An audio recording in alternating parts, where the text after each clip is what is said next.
Murad-ı Hüdavendigar tahta çıktıktan sonra Anadolu'daki karışıklıkları gidermiş ve Bursa'ya dönmüştü.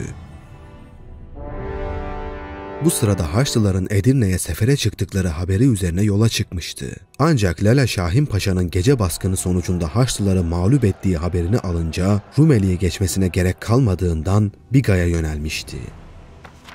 O sırada Biga, Katalanların elinde bulunuyordu. Katalanlar icabında korsan gemileriyle Osmanlıların gerilerinde bir tehdit vasıtası oluyordu. Bunu hesaplayan Sultan Murad denizden ve karadan Biga'yı kuşattı ve kısa sürede fethetti. Buradan Bursa'ya yönelen Sultan, Sırp Sındığı zaferinin bir şükranesi olarak Bilecik'te bir cami, Yenişehir'de de bir tekke inşa ettirdi.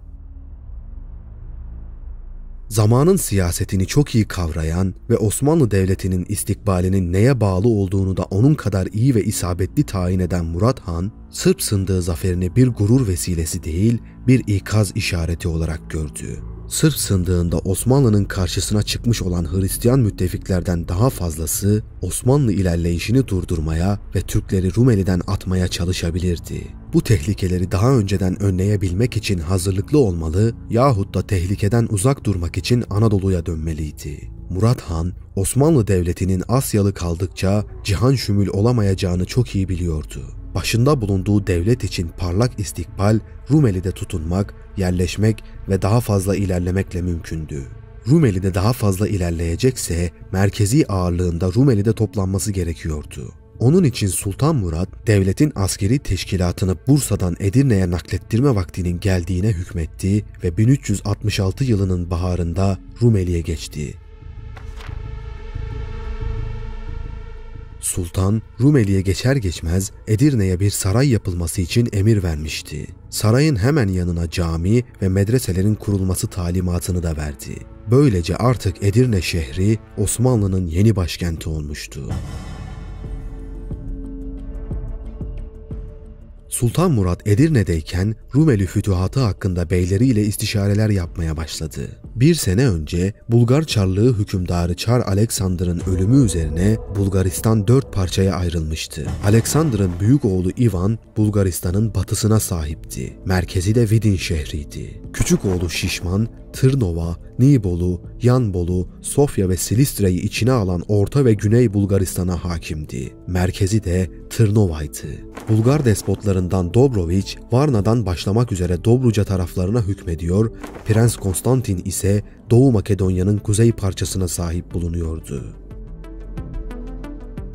Bu hal Osmanlı için iyi bir fırsattı. Sultan Murad, Bulgar devletinin bu zafiyetinden faydalanmanın gerekliliğini dile getirdi. Balkanların en güçlü devleti olan Sırbistan toprakları ise Stefan Duşa'nın ölümünün ardından parçalara ayrılmıştı. Ayrıca Sırpların 1364 Sırp Sındığı Muharebesi'nde aldığı büyük yenilgiden sonra güçleri daha da zayıflamıştı. Dolayısıyla Sırbistan toprakları da Sultan Murad'ın ilk hedefleri arasındaydı. Doğu Roma ile Osmanlı arasındaysa bir barış anlaşması vardı. Bu nedenle İmparator Ioannis açıktan açığa Osmanlı'ya bir şey yapamamakla beraber el altından başkalarını kışkırtmaktan geri durmuyordu.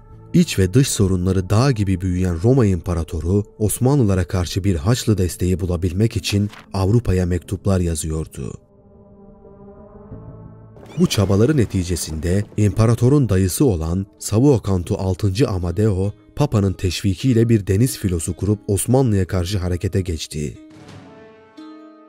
Komutasındaki küçük bir Haçlı ordusuyla Gelibolu şehrini kuşattı. Türklerin denizcilikteki acemiliklerinden istifade ederek kısa bir mukavemetten sonra Gelibolu'yu zapt etti ve şehri Roma İmparatoruna teslim etti.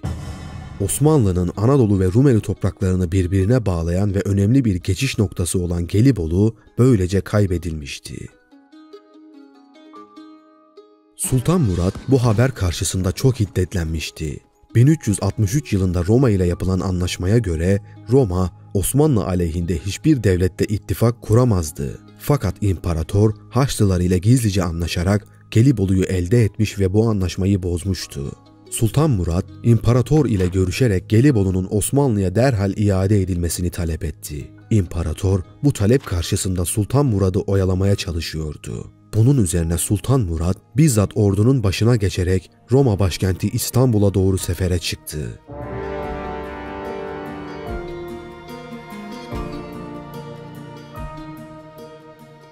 Bu sefer neticesinde İstanbul'a yakın İnceüz, Çatalca ve Küçükçekmece yakınındaki iki kale kolayca fethedildi.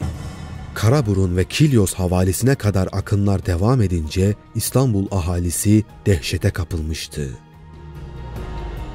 Bu sırada Rumeli harekatında değerli hizmetleri görülen Timurtaş Paşa da Bulgaristan'da Kızılağaç ve Yanbolu'yu zapt etmişti. Sultan Murad'ın muntazam bir plan dahilinde dört koldan idare ettiği Rumeli harekatının kuzey cephesi Kara Timurtaş Paşa'ya aitti. Bizzat Sultan Murad'ın idare ettiği Doğu kolunun harekatı neticesinde 40 kilise, Vize ve Süzebolu'dan Küçükçekmece'ye kadar olan mıntıka fethedilmişti. Batı koluna kumanda eden Evrones Bey Makedonya'da meşguldü. Kuzeybatı cephesine memur edilen Lala Şahin Paşa ise Bulgaristan'da ihtimana giderek şehri Eman ile teslim aldı. Böylece Sofya'nın fethine bir adım daha yaklaşılmış oldu. Ardından önemli demir madenleri olan Samakov şehri de Lala Şahin Paşa tarafından fethedildi. Böylece 1366 ile 1369 seneleri arasında Rumeli fetihlerinde önemli ikinci bir hamle yapılmış, Türklerin Rumeli'de yerleşmelerini mümkün kılacak zeminin hazırlanmasında önemli ilerleme kaydedilmişti. Osmanlı karşısında hiçbir şansı olmadığını fark eden Bulgar kralı Şişman, kaybettiği toprakları geri alamayacağını anlayınca Osmanlı himayesine girmeyi ve vergi ödemeyi kabul etmek zorunda kaldı. Böylece Bulgaristan topraklarının önemli bir kısmı Osmanlı himayesine girmiş oldu.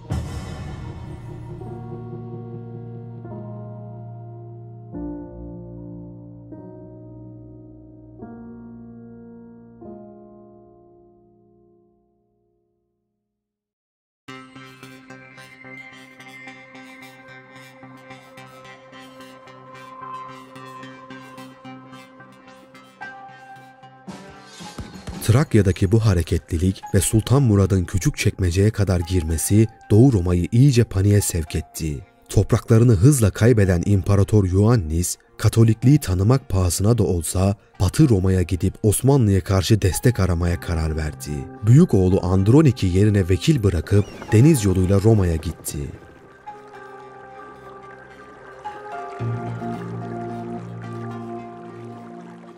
Roma'da Papa 5. Urban ve kardinaller huzurunda Ortodoksluktan ayrılıp Katolikliği kabul etti.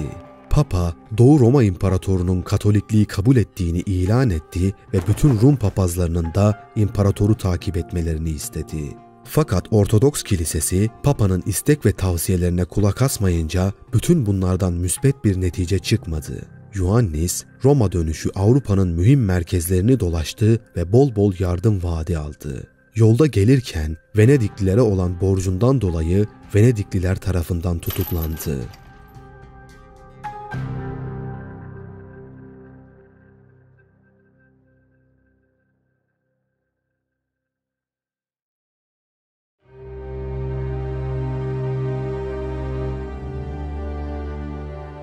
...14. yüzyılda Balkanların en güçlü devleti Sırp Krallığı'ydı. Doğu Roma İmparatorluğu'nun mirasını elde etmeye çalışan ve bir süre Sırp ve Yunanların kralı olarak bilinen Stefan Duşa'nın 1355'te ölümüyle devlet zayıflamış, bağımsız küçük hakimiyetler oluşmuştu. Duşa'nın belirlediği varisi Kral Uroš, Filibe'nin Osmanlılar tarafından fethedilmesinden sonra Yukarı Sırbistan'a kaçmıştı. Yönetim ve askeriyedeki başarısızlığı yüzünden tarihe zayıf Uroš olarak geçmişti. Büyük kardeş olan Vukašin, Makedonya bölgesini idaresi altına almış ve kendisini Sırp kralı ilan etmişti. Kardeşi Uglješa ise Serez'i idare ediyordu. Aynı aileden Konstantin Dejanović ve kardeşi Dragaš ise merkezi Köstendil olan kuzey toprakları idare ediyorlardı. Güçlü bir devlet olan Sırp krallığının bu şekilde zayıflaması Doğu Roma'yı rahatlatmıştı. Osmanlı'nın Balkanlardaki fetih politikalarını da iyi anlamda etkilemişti. Osmanlı'nın komşularından biri Serez despotluğuydu. Sırp Sındığı Muharebesi'nde alınan yenilgiyi Uglješa hazmedemiyordu. Şimdi Osmanlı ile komşu olmuş ve Osmanlı'nın tehditkar hareketleri onu rahatsız etmeye başlamıştı. Bunun için kardeşi Sırp kralı Vukašin ile görüştü. Türklerin Trakya'daki faaliyetlerinden kendisi de rahatsız olan Vukaşin, kardeşine destek vererek bizzat Osmanlı'ya karşı sefere katılma sözü verdi. Böylece Sırp Sındığı'nın intikamını almak ve Trakya'dan Türkleri atmaya karar vererek sözleştiler. Ugliaşa'nın toprakları Doğu Roma ile de sınırdı. Türklere karşı kurduğu ittifakta onları da yanına almak istiyordu. Doğu Roma, büyük düşmanı yok etmek isteyen kuvvetlerin yanında durma fırsatını kaçıramazdı. Murat Han'ın son seferinde Küçükçekmece'ye kadar ilerlemesi, bir sonraki seferinde başkent İstanbul'un düşmesiyle neticelenebilirdi. Bu sebeple Venedik'te tutuklu bulunan İmparator Ioannis'in vekili Andronik, imparatora danışmaksızın bu ittifaka katılmayı kabul etti. Mayıs 1371'de iki ülke ortak düşmanı bu diyardan def etmek için ordularını birleştirdiler.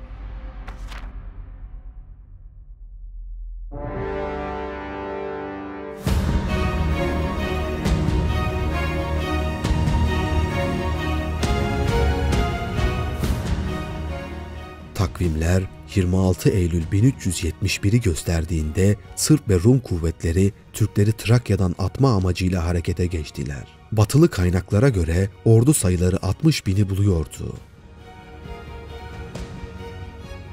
Ordu, Sırp Sındığı muharebesinde olduğu gibi Osmanlı topraklarına kolayca girip Meriç Nehri'ni boydan boya hiçbir mukavemet görmeksizin aştı.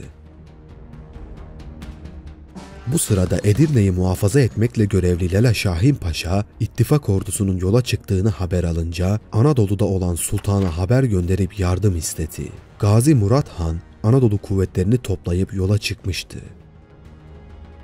Kısa süre içinde yol kat edip rüzgar gibi Çanakkale Boğazı'na varmışsa da burayı geçemedi. Zira Gelibolu şehri ve Çanakkale Boğazı Sırpların müttefiki olan Doğu Roma'nın elindeydi. Murat Han'ın Boğaz'daki Roma gemilerini aşıp Karşıyaka'ya geçmesi imkansız hale gelmişti.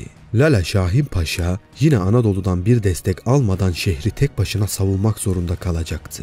Bunun üzerine Şahin Paşa, Sırp Sındığı Muharebesi'nin muzaffer komutanı Hacı İlbey'i gözcülük ile görevlendirerek emrine 800 kişilik bir öncü birlik verdi. Asıl ordu ise düşmanı Edirne önünde karşılayacaktı. Bu arada düşman ordusu kısa bir süre içerisinde Çirmen'e ulaşmış ve geceyi Çirmen Ovası'nda geçirmek üzere duraklamışlardı. Düşmanın Edirne yakınlarına kadar geldiğini gören Hacı İlbey'i düşman ordugahına casuslar sokarak onların durumunu analiz etmişti.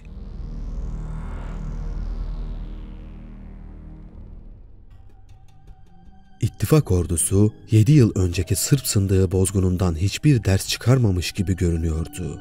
Hacı İlbey'i 800 kişiyle bu büyük orduyu imha etmenin mümkün olamayacağının farkındaydı. Zaten görevi de bu değildi. Fakat eğer ani bir baskınla ordugahı birbirine katıp ordu komutanlarının çadırlarına girmek suretiyle komutanları imha ederse orduyu başsız bırakabilir ve bu sayede belki bir zafer şansı kazanılabilirdi. Bu plan dahilinde Hacı İlbey'i ilk önce tepelere davulcular yerleştirdi. Bu kadar kalabalık bir ordunun içinden sağ çıkabilmek mümkün görülmediğinden askerler birbirleriyle helalleşip hücum borusunu beklemeye başladılar.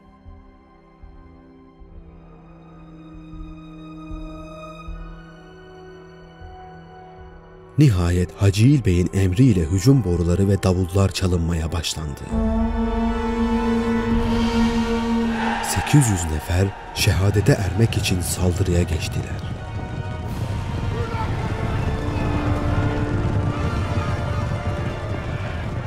Haçlı ordusu dört bir taraftan gelen davul, boru ve at sesleriyle şaşkına dönmüştü. Çoğunluğunun uykuda, nöbetçilerin ise sarhoş olduğu bu gecede baskına uğrayan düşman askerleri ne yapacaklarını şaşırmışlardı. Karanlıkta düşmanını ayırt edemiyorlardı. Tepelerden çalınan davullar Osmanlıların sayıca çok fazla olduğu hissiyatını vermişti. Düşman ordusunun kalbinde büyük bir korku meydana gelmişti. Türk neferleri bilhassa komutanların çadırlarını hedef alıyor, diğer askerlerin manevi gücünü kırmak istiyorlardı. Can havliyle Meriç Nehri'ne doğru kaçanlar da vardı. Serez despotu Ugliaša mücahitler tarafından çadırında öldürüldü. Sırp kralı Vukaşin ise yanına birkaç adamını alarak kaçmaya çalışıyordu.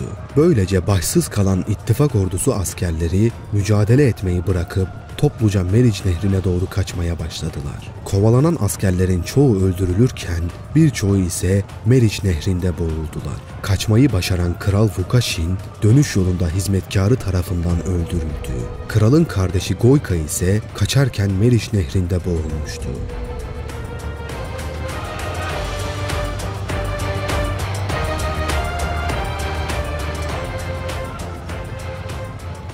Bu muharebenin ardından gün doğumunda Meriç Nehri'nin ölen düşman askerlerinin kanlarıyla kızıla boyandığı rivayet edilir. Osmanlı akıncıları o gün birçok ganimet ve esir elde etmişti. Ganimetler ve esirler ile beraber Edirne'ye gidip zaferin müjdesi verildi. Sırp kralının da öldüğü bu zaferden sonra Sırbistan'ın doğu sınırları Osmanlılara karşı başsız ve açık kalmıştı. Bu sebeple Ustruma ve Vardar Nehri boylarına hatta Ohri'ye kadar uzanan Türk akınları kolaylıkla icra edilmişti. Bu akınlar neticesinde Makedonya bölgesindeki Sırp prensleri Vukaşin'in oğlu Kral Marko, Despot Gragaş ve kardeşi Konstantin, Gazi Murat Han'a baş eğmek zorunda kalmış ve Osmanlı himayesini kabul etmişlerdi. Böylece Osmanlı'nın sınırları batıda Arnavutluk ve kuzeyde Sırp despotu Lazar'ın arazisine kadar uzanmıştı. Nihayet Türklere daha fazla mukavemet edip başa çıkamayacağını anlayan Kuzey Sırbistan despotu Lazar, Türk himayesini tanıyıp vergi ve asker vermeyi kabul etti. Böylece bütün Sırbistan toprakları 1-2 sene gibi kısa süre içinde Osmanlı himayesine girmiş oldu.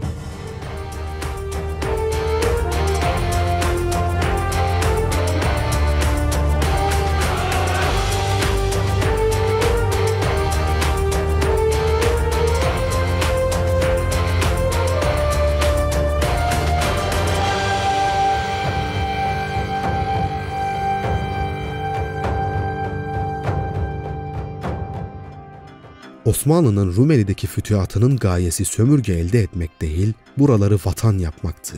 Onun için Sultan Murad, fetih hareketlerini gelip geçici bir fırtına süratiyle yürütmüyor, Rumeli'de tutunabilmek için temsil meselesinin önemini kavramış bulunuyordu. Bu istikrarı temelleştirmek üzere derhal Anadolu'dan göçmen getirtilip buralara yerleştiriliyordu. Bunun için Makedonya'nın fethi tamamlanınca Sultan Murad bir müddet için harekatı durdurdu. 1372 yılını takip eden 4 ila 5 senelik zaman zarfında Rumeli'de teşkilat yapılıp buraların temsili için esaslı tedbirler alındı. Cami, tekke ve zaviyelerin inşası, Kapıkulu Süvari Ocağı'nın kurulması, tımarların tanzimi ve Voynuk Teşkilatı'nın kurulması gibi işlerle meşgul olundu. Bu sırada 2 yıl Venedik'te tutuklu kalan İmparator Ioannis bir şekilde borçlarını ödeyip İstanbul'a dönme fırsatı bulmuştu. Yokluğunda olan bitenlerin haberini alınca tüm umutları tükenmiş, Osmanlı ile anlaşma yapmaktan başka çaresi kalmamıştı. Yapılan anlaşmaya göre Trakya'da fethedilen topraklar Osmanlılara verilecek, geri kalan Doğu Roma topraklarına el sürülmeyecekti. Osmanlı asker istediğinde Roma asker gönderecekti. Ayrıca yılda 7500 Venedik altını haraç ödeyecekti. Böylece Rumeli topraklarına giriş kapısı olan Gelibolu'da tekrar Osmanlıların eline geçmiş, iki diyar arası geçiş kolaylaşmıştı. İmparator Ioannis'in kötü talihi en büyük iki düşmanına üst üste boyun eğmek zorunda kalmasıydı. Bir hiç uğruna Papa'ya ve her geçen gün büyüyen ve güçlenen Osmanlı'ya.